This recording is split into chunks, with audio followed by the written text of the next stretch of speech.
ಮೂವಿಯ starting ನಲ್ಲಿ Sam ಎಂಬ ಹುಡುಗಿಯನ್ನ ತೋರಿಸ್ತಾರೆ. ಸ್ಯಾಮ್ ಹಾಗೂ ಅವಳ ತಂಗಿ ಈ ಮನೆಯಲ್ಲಿ ವಾಸ ಮಾಡ್ತಿರ್ತಾರೆ. ಸ್ಯಾಮ್ ಅವಳ ಆಫೀಸ್ ವರ್ಕ್ ಅನ್ನು ಮಾಡ್ತಿದ್ದಾಗ ಅವಳ ತಂಗಿ ಬಂದು, ಅಕ್ಕ, ನನ್ನ ರೂಮಿನಲ್ಲಿ ಬೆಡ್ನ ಕೆಳಗೆ ವಿಚಿತ್ರವಾದ ಶಬ್ದಗಳು ಬರ್ತಿದೆ, ಅದರಿಂದ ನನಗೆ ಮಲ್ಕೋಕಾಗ್ತಿಲ್ಲ ಅಂತ ಹೇಳ್ತಾಳೆ. ಸ್ಯಾಮ್ ಅವಳ ತಂಗಿಯನ್ನು ರೂಮ್ಗೆ ಕರ್ಕೊಂಡು ಬಂದು ಬೆಡ್ನ ಕೆಳಗೆ ಚೆಕ್ ಮಾಡ್ತಾಳೆ, ಆದ್ರೆ ಅಲ್ಲಿ ಏನು ಇರೋದಿಲ್ಲ. ನಂತರ ಸ್ಯಾಮ್ ಅವಳ ತಂಗಿಗೆ ಬೆಡ್ನ ಕೆಳಗಡೆ ತೋರಿಸಿ, ನೋಡು, ಇಲ್ಲೇನು ಇಲ್ಲ, ನೀನು ಆರಾಮಾಗಿ ಮಲಗು ಅಂತ ಹೇಳಿ ಅವಳ ತಂಗಿಯನ್ನ ಮಲಗಿಸಿ ನಂತರ ಅವಳು ಕೂಡ ಮಲಗಲು ಹೋಗ್ತಾಳೆ. ಸ್ಯಾಮ್ ಮಲಗಿದ್ದಾಗ ಅವಳ ಮನೆಯ ಬಾಗಿಲನ್ನು ಯಾರೋ ತಡ್ತಿರ್ತಾರೆ. ಯಾರು ಅಂತ ನೋಡಲು ಹೋದ ಸ್ಯಾಮ್ಗೆ ಡೆನಿಸ್ ಎಂಬ ಮಹಿಳೆ ಕಾಣ್ತಾಳೆ. ನಂತರ ಆ ಡೆನಿಸ್ ಎಂಬ ಮಹಿಳೆ ಹೇಳ್ತಾಳೆ, ನನ್ನ ಕಾರು ಮಧ್ಯ ದಾರಿಯಲ್ಲೇ ಕೆಟ್ಟು ಹೋಗಿದೆ, ನನ್ನ ಫೋನ್ ಕೂಡ ಡೆಡ್ ಆಗಿದೆ, ನೀವು ನಿಮ್ಮ ಫೋನ್ ನ ಕೊಟ್ರೆ ನಾನೊಂದು ಕಾಲ್ ಮಾಡ್ತೀನಿ ಅಂತ ಕೇಳ್ತಾಳೆ. ಆದ್ರೆ ಸ್ಯಾಮ್ಗೆ ಇಲ್ಲೇನೋ ಸರಿ ಇಲ್ಲ ಅಂತ ಅನ್ಸಿ, ನೀವು ಮೊದಲು ಇಲ್ಲಿಂದ ಹೋಗಿ ಅಂತ ಹೇಳ್ತಿರ್ತಾಳೆ. ಅದೇ ಸಮಯಕ್ಕೆ ಸ್ಯಾಮ್ ನ ತಂಗಿ ಬಂದು, ಅಕ್ಕ, ನನ್ನ ರೂಮ್ ನಲ್ಲಿ ತುಂಬಾ ಶಬ್ದಗಳು ಬರ್ತಿವೆ, ನನಗೆ ಮಲಗಕ್ಕೆ ಆಗ್ತಿಲ್ಲ ಅಂತ ಹೇಳ್ತಾಳೆ. ಆಗ ಸ್ಯಾಮ್ ಅವಳ ಮನೆಯ ಡೈನಿಂಗ್ ಟೇಬಲ್ ಮೇಲೆ ಯಾರೋ ಕೂತಿರೋದನ್ನ ಗಮನಿಸ್ತಾಳೆ. ಇದರಿಂದ ಎದುರಿದ ಸ್ಯಾಮ್ ತನ್ನ ತಂಗಿಯನ್ನು ಕರೆದುಕೊಂಡು ಹೋಗಿ ಒಂದು ರೂಮ್ ನಲ್ಲಿ ಬಚ್ಚಿ ಕೂರ್ತಾಳೆ. ಅಸಲಿಗೆ ಇವನು ಡೆನಿಸ್ ನ ಹಸ್ಬೆಂಡ್ ಆಗಿರ್ತಾನೆ. ಡೆನಿಸ್ ಹಾಗೂ ಅವಳ ಹಸ್ಬೆಂಡ್ ಸೈಕೋ ಕಿಲ್ಲರ್ಸ್ ಆಗಿರ್ತಾರೆ. ಇವರ ಕೆಲಸ ಏನಂದ್ರೆ ಹೆಣ್ಣು ಮಕ್ಕಳನ್ನು ಕಿಡ್ನಾಪ್ ಮಾಡಿ ನಂತರ ಅವರಿಗೆ ಟಾರ್ಚರ್ ಕೊಟ್ಟು ಕೊನೆಗೆ ಅವರನ್ನ ಕೊಂದು ಹಾಕುವುದು. ಇಲ್ಲಿಗೂ ಸಹ ಅವರು ಸ್ಯಾಮ್ ಹಾಗೂ ಅವಳ ತಂಗಿಯನ್ನು ಕಿಡ್ನಾಪ್ ಮಾಡೋದಕ್ಕೆ ಬಂದಿರ್ತಾರೆ. ನಂತರ ಸ್ಯಾಮ್ ಹಾಗೂ ಅವಳ ತಂಗಿ ಬಚ್ಚಿ ಕೂತಿದ್ದ ರೂಮ್ಗೆ ಡೆನಿಸ್ ನ ಹಸ್ಬೆಂಡ್ ಬಂದು ಅವರಿಬ್ಬರಿಗೆ ಹೊಡೆದು ಪ್ರಜ್ಞೆ ತಪ್ಪಿಸ್ತಾನೆ. ನಂತರ ಅವರಿಬ್ಬರನ್ನು ಕಿಡ್ನಾಪ್ ಮಾಡ್ಕೊಂಡು ಹೋಗ್ತಾರೆ. ನಂತರ ಸ್ಯಾಮ್ಗೆ ಪ್ರಜ್ಞೆ ಬಂದಾಗ ಅವಳೊಂದು ಕಾರ್ನ ಡಿಕ್ಕಿಯಲ್ಲಿರ್ತಾಳೆ. ನಂತರ ಸ್ಯಾಮ್ಗೆ ಅಲ್ಲೊಂದು ರಾಡ್ ಸಿಗುತ್ತೆ. ಆ ರಾಡ್ ನಿಂದ ಅವಳಿಗೆ ಕಟ್ಟಿರೋ ಕಟ್ಟನ್ನು ಬಿಚ್ಚಿಕೊಳ್ತಾಳೆ. ಕಾರ್ನ ನಿಲ್ಸೋದಕ್ಕೆ ತನ್ನ ಬಳಿ ಇದ್ದ ರಾಡ್ ನಿಂದ ಟೈರ್ಗೆ ಚುಚ್ತಾಳೆ. ನಂತರ ಕಾರ್ನ ಟೈರ್ ಪಂಚರ್ ಆಗಿ ಆ ಕಾರನ್ನು ಅವರು ನಿಲ್ಲಿಸ್ತಾರೆ. ಡೆನಿಸ್ ನ ಹಸ್ಬೆಂಡ್ ಡಿಕ್ಕಿಯನ್ನು ತೆಗೆಯಲು ಬಂದಾಗ ಸ್ಯಾಮ್ ರಾಡ್ ನಿಂದ ಅವನಿಗೆ ಹೊಡೆದು ಅಲ್ಲಿಂದ ಓಡಿ ಹೋಗ್ತಾಳೆ. ಆಗ ಡೆನಿಸ್ ಕೂಡ ಅವಳನ್ನ ಫಾಲೋ ಮಾಡ್ಕೊಂಡು ಬರ್ತಾಳೆ.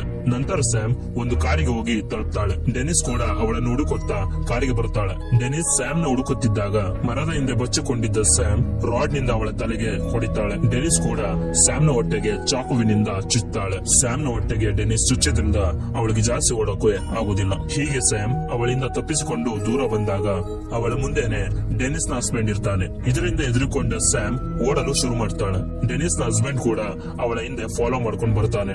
ನಂತರ ಸ್ಯಾಮ್ ಒಂದು ಮರದ ಪಟರೆಯ ಒಳಗೆ ಅವಿತುಕೊಳ್ತಾಳೆ. ನಂತರ ಡೆನಿಸ್ ನ ಹಸ್ಬೆಂಡ್ ಸ್ಯಾಮ್ ನನ್ನು ಹುಡುಕಲಾಗದೆ ಅಲ್ಲಿಂದ ಹೊರಟು ಹೋಗ್ತಾನೆ. ಡೆನಿಸ್ ನ ಹಸ್ಬೆಂಡ್ ಹೋದ ನಂತರ ಸ್ಯಾಮ್ ಹೊರಗಡೆ ಬಂದು ಅಲ್ಲಿಂದ ಓಡಲು ಶುರು ಮಾಡ್ತಾಳೆ. ಓಡ್ತಿದ್ದಾಗ ಕಾಲು ಜಾರಿ ಸ್ಯಾಮ್ ಒಂದು ಗುಂಡಿ ಒಳಗೆ ಬಿದ್ದ್ಬಿಡ್ತಾಳೆ. ನಂತರ ಹೇಗೋ ಕಷ್ಟಪಟ್ಟು ಅಲ್ಲಿಂದ ಹೊರ ಬರ್ತಾಳೆ. ಹೀಗೆ ನಡೆದುಕೊಂಡು ಬರ್ತಿದ್ದ ಸ್ಯಾಮ್ಗೆ ಗೊತ್ತಾಗುತ್ತೆ, ನಾನು ಸುತ್ತಿ ಬಳಸಿ ತಾನು ಸ್ಯಾಮ್ಗೆ ಹೊಡೆದಿದ್ದ ಅದೇ ಜಾಗಕ್ಕೆ ಬಂದಿದ್ದೇನೆ ಅಂತ. ಹೀಗೆ ಸ್ಯಾಮ್ ಮುಂದೆ ಬಂದಾಗ ಅಲ್ಲೊಂದು ರೋಡ್ ಸಿಗುತ್ತೆ. ಆ ರೋಡ್ ಅಲ್ಲಿ ಒಂದು ಬೋರ್ಡ್ ಕೂಡ ಇರುತ್ತೆ. ಮುಂದೆ ಯಾರಾದ್ರೂ ನನಗೆ ಸಹಾಯ ಮಾಡಬಹುದು ಅಂತ ಆ ರೋಡ್ ಅಲ್ಲಿ ಸ್ಯಾಮ್ ಹೋಗ್ತಾಳೆ. ರೋಡ್ ನ ಪಕ್ಕದಲ್ಲೇ ಒಂದು ಮನೆ ಕಾಣುತ್ತೆ. ಸ್ಯಾಮ್ ಆ ಮನೆಯ ಬಳಿ ಹೋಗಿ ಆ ಮನೆಯ ಬಾಗಿಲನ್ನು ತಟ್ತಾಳೆ. ಆದ್ರೆ ಆ ಮನೆಯ ಒಳಗೆ ಯಾರು ಇರೋದಿಲ್ಲ. ನಂತರ ಸ್ಯಾಮ್ ಆ ಮನೆಯ ಡೋರ್ ಓಪನ್ ಮಾಡಿ ಮನೆಯ ಒಳಗೆ ಹೋಗ್ತಾಳೆ. ಸ್ವಲ್ಪ ಹೊತ್ತಿನ ನಂತರ ಆ ಮನೆಯಲ್ಲಿ ವಾಸ ಮಾಡುವವರು ಬರ್ತಾರೆ. ಅವರನ್ನು ನೋಡಿದ ಸ್ಯಾಮ್ ಶಾಕ್ ನಲ್ಲಿ ನಿಂತು ಬಿಡ್ತಾಳೆ. ಯಾಕೆಂದ್ರೆ ಅವಳು ಇಷ್ಟೊತ್ತವರೆಗೂ ತಪ್ಪಿಸ್ಕೊಂಡು ಓಡ್ತಿದ್ದವರ ಮನೆಗೆ ಬಂದಿರ್ತಾಳೆ. ನಂತರ ಸ್ಯಾಮ್ ಹೆದರಿಕೊಂಡು ಹೋಗಿ ಆ ಮನೆಯ ಬಾತ್ರೂಮ್ ನಲ್ಲಿ ಬಚ್ಚಿ ಕೂರ್ತಾಳೆ. ನಂತರ ಸ್ಯಾಮ್ ನೋಡ್ತಾಳೆ ಡೆನಿಸ್ ಹಾಗೂ ಅವಳ ಹಸ್ಬೆಂಡ್ ಗೆ ಜಗಳ ಆಗುತ್ತೆ. ನಂತರ ಡೆನಿಸ್ ನನ್ನು ಹೆದರಿಸಿ ಅವಳ ಹಸ್ಬೆಂಡ್ ಹೊರಟು ಹೋಗ್ತಾನೆ. ನಂತರ ಸ್ಯಾಮ್ ಅವರಿಬ್ಬರ ಕಣ್ಣು ತಪ್ಪಿಸಿ ಆ ಮನೆಯ ಸ್ಟೋರ್ ರೂಮ್ ನಲ್ಲಿ ಹೋಗಿ ಅಡಗಿಕೊಳ್ತಾಳೆ. ಆ ಸ್ಟೋರ್ ರೂಮ್ ನಲ್ಲಿ ಒಂದು ಕಿಂಡಿ ಇರುತ್ತೆ. ಆ ಕಿಂಡಿಯಿಂದ ಎಲ್ಲವನ್ನು ಗಮನಿಸ್ತಿರ್ತಾಳೆ. ನಂತರ ಸ್ಯಾಮ್ ಆ ಸ್ಟೋರ್ ರೂಮ್ ನಲ್ಲಿ ತುಂಬಾ ಹುಡುಗಿಯರ ಡೀಟೇಲ್ಸ್ ಹಾಗೂ ಅವರ ವಸ್ತುಗಳಿರುವುದನ್ನ ಗಮನಿಸ್ತಾಳೆ.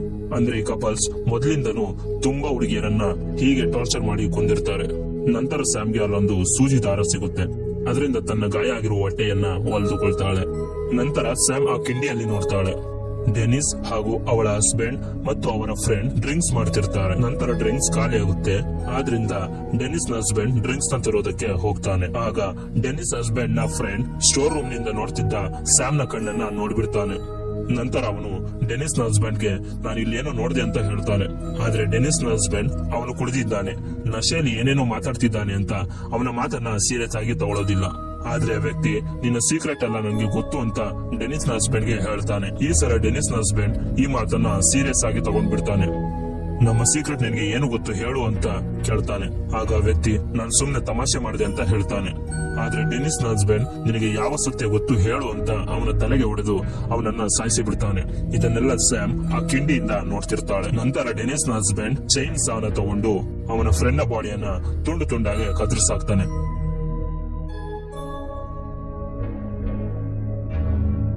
ನಂತರ ಅವನ ಮಾಂಸವನ್ನೆಲ್ಲ ಪ್ಯಾಕ್ ಮಾಡಿ ಎಸೆಯಲು ಹೋಗ್ತಾನೆ. ಈ ಕಡೆ ಸ್ಯಾಮ್ ಇದ್ದ ಸ್ಟೋರ್ ರೂಮ್ ನ ಬಾಗಿಲು ಲಾಕ್ ಆಗ್ಬಿಟ್ಟಿರುತ್ತೆ.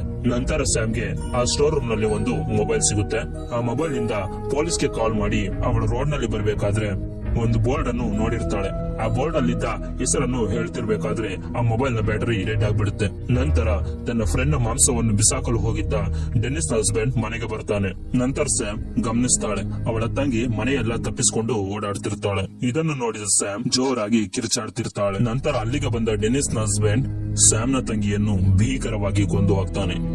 ತನ್ನ ತಂಗಿಯನ್ನು ಕಾಪಾಡಲು ಸ್ಯಾಮ್ ಹೊರಗಡೆ ಹೋಗಲು ನೋಡ್ತಾಳೆ. ಆದ್ರೆ ಸ್ಟೋರ್ ರೂಮ್ ನ ಬಾಗಿಲು ಲಾಕ್ ಆಗಿರುತ್ತೆ. ಇದನ್ನೆಲ್ಲ ನೋಡಿದ ಸ್ಯಾಮ್ ಅಲ್ಲೇ ಪ್ರಜ್ಞೆ ತಪ್ಪಿ ಮಲಗಿಕೊಂಡು ಬಿಡ್ತಾಳೆ. ನಂತರ ಡೆನಿಸ್ ಮನೆಯಲ್ಲಿದ್ದಾಗ ಒಂದು ಡಿಮಾನಿಕ್ ವಾಯ್ಸ್ ಕಿರ್ಚಾಡುತ್ತಿರುತ್ತೆ. ಆ ಡಿಮಾನಿಕ್ ವಾಯ್ಸ್ ಡೆನಿಸ್ ನನ್ನು ಹೆದರಿಸಲು ಶುರು ಮಾಡುತ್ತೆ. ನಂತರ ಆ ಡಿಮಾನ್ ಡೆನಿಸ್ ನನ್ನು ಪೊಸೆಸ್ ಮಾಡಿಬಿಡುತ್ತೆ. ಡೆನಿಸ್ ನ ಹಸ್ಬೆಂಡ್ ಡೆನಿಸ್ ಒಬ್ಬಳೆ ನಿಂತಿರುವುದನ್ನು ನೋಡಿ ಈ ಕಡೆ ತಿರುಗುವಂತ ಹೇಳ್ತಾನೆ. ಅವಳು ತಿರುಗಿದಾಗ ಅವಳ ಕಣ್ಣು ತುಂಬಾ ಕೆಂಪಾಗಿರುತ್ತೆ. ನಂತರ ಡೆನಿಸ್ ಒಂದು ಚಾಕುನಿಂದ ತನ್ನ ಕತ್ತನ್ನು ತಾನೇ ಕುಯ್ದುಕೊಂಡು ಸತ್ತು ಹೋಗ್ತಾಳೆ. ಇದನ್ನೆಲ್ಲ ನೋಡಿದ ಡೆನಿಸ್ ನ ಹಸ್ಬೆಂಡ್ ಗೆ ತುಂಬಾ ಭಯವಾಗುತ್ತೆ. ನಂತರ ಆ ಡಿಮನ್ ಡೆನಿಸ್ ನ ಹಸ್ಬೆಂಡ್ ಗೆ ಎದುರಿಸೋಕೆ ಶುರು ಮಾಡುತ್ತೆ. ಈ ಶಬ್ದಗಳೆಲ್ಲ ಸ್ಟೋರ್ ರೂಮ್ ನಿಂದ ಬರ್ತಿದೆ ಅಂತ ತಿಳಿದುಕೊಂಡ ಡೆನಿಸ್ ನ ಹಸ್ಬೆಂಡ್ ಆ ಸ್ಟೋರ್ ರೂಮ್ ನ ಬಾಗಿಲನ್ನು ಕೊಡ್ಲಿಯಿಂದ ಹೊಡೆಯಲು ಹೋಗ್ತಾನೆ. ಆಗ ಡಿಮನ್ ಗಳು ಅವನನ್ನ ಎತ್ತು ಎಸೆಯುತ್ತವೆ. ನಂತರ ಮನೆಯಲ್ಲಿದ್ದ ಡಿಮನ್ ಗಳೆಲ್ಲ ಸೇರಿ ಡೆನಿಸ್ ಹಸ್ಬೆಂಡ್ ನ ಸಾಯಿಸೋಕೆ ಬರ್ತವೆ. ಈ ಡಿಮನ್ ಗಳೆಲ್ಲ ಯಾರು ಅಂದ್ರೆ ಡೆನಿಸ್ ಹಾಗೂ ಅವಳ ಹಸ್ಬೆಂಡ್ ಕಿಡ್ನಾಪ್ ಮಾಡಿ ಸಾಯಿಸಿದ್ದ ಅದೇ ಹುಡುಗಿಯರದಾಗಿರುತ್ತೆ. ನಂತರ ಆ ಡಿಮನ್ ಗಳೆಲ್ಲ ಸೇರಿ ಡೆನಿಸ್ ನ ಹಸ್ಬೆಂಡ್ ಅನ್ನು ಕೊಂದು ಹಾಕ್ತವೆ. ನಂತರ ಅಲ್ಲಿಗೆ ಒಂದು ಆತ್ಮ ಬಂದು ಸ್ಯಾಮ್ ಇದ್ದ ಸ್ಟೋರ್ ರೂಮ್ ನ ಬಾಗಿಲನ್ನು ತೆಗೆಯುತ್ತೆ. ಹೊರಗೆ ಬಂದ ಸ್ಯಾಮ್ ಸತ್ತು ಬಿದ್ದಿರುವ ತನ್ನ ತಂಗಿಯ ಡೆಡ್ ಬಾಡಿಯನ್ನ ನೋಡ್ತಾಳೆ. ಅವಳ ತಂಗಿಯ ಡೆಡ್ ಬಾಡಿಯನ್ನು ನೋಡಿ ಸ್ಯಾಮ್ ತುಂಬಾ ಅಳುತ್ತಿರ್ತಾಳೆ. ನಂತರ ಅಲ್ಲಿಗೆ ಒಂದು ಆತ್ಮ ಬಂದು ಅವಳ ಕೈಯನ್ನು ಮುಟ್ಟಿ ಹೀಗೆ ಹೇಳುತ್ತೆ, ನೀನು ಪ್ರಜ್ಞೆ ತಪ್ಪಿ ಸ್ಟೋರ್ ರೂಮ್ ನಲ್ಲಿ ಬಿದ್ದಾಗ್ಲೇ ನೀನು ಸತ್ತೋಗಿದ್ದೀಯ. ಸ್ಟೋರ್ ರೂಮ್ ನಿಂದ ಹೊರಗೆ ಬಂದಿರೋದು ನಿನ್ನ ಆತ್ಮ. ನೀನು ನಿನ್ನ ತಂಗಿಯ ಬಗ್ಗೆ ತಲೆ ಕೆಡಿಸ್ಕೋಬೇಡ. ಅವಳ ಆತ್ಮ ಅವಳ ತಾಯಿಯ ಆತ್ಮದ ಜೊತೆ ಸಂತೋಷವಾಗಿದೆ. ನಂತರ ಅಲ್ಲಿಗೆ ಪೊಲೀಸರು ಬರ್ತಾರೆ. ನಂತರ ಪೊಲೀಸರು ಎಲ್ಲರ ಬಾಡಿನ ಕಲೆಕ್ಟ್ ಮಾಡ್ಕೋತಾರೆ. ಸ್ಟೋರ್ ರೂಮ್ ನಲ್ಲಿದ್ದ ಸ್ಯಾಮ್ ನ ಬಾಡಿನ ತೆಗೆದುಕೊಳ್ಬೇಕಾದ್ರೆ ಸ್ಯಾಮ್ ತನ್ನ ಕಣ್ಣನ್ನು ಬಿಡ್ತಾಳೆ. ಅವಳ ಕಣ್ಣು ತುಂಬಾ ಕೆಂಪಾಗಿರುತ್ತೆ. ಅಂದ್ರೆ ಸ್ಯಾಮ್ ನ ಜೊತೆ ಮಾತಾಡ್ತಿದ್ದ ಆತ್ಮ ಅವಳ ದೇಹದಲ್ಲಿ ಸೇರ್ಕೊಂಡಿರುತ್ತೆ. ಹೆಣ್ಣು ಮಕ್ಕಳನ್ನ ಕಿಡ್ನಾಪ್ ಮಾಡಿ ಸಾಯಿಸೋರನ್ನ ಇನ್ಮೇಲೆ ಆ ಆತ್ಮ ಕೊಲ್ಲುತ್ತೆ. ಇಲ್ಲಿಗೆ ಈ ಮೂವಿ ಎಂಡ್ ಆಗುತ್ತೆ. ನನ್ನ ಎಕ್ಸ್ಪ್ಲನೇಷನ್ ನಿಮಗೆ ಸ್ವಲ್ಪ ಇಷ್ಟ ಆದ್ರೆ ಸಬ್ಸ್ಕ್ರೈಬ್ ಆಗಿ.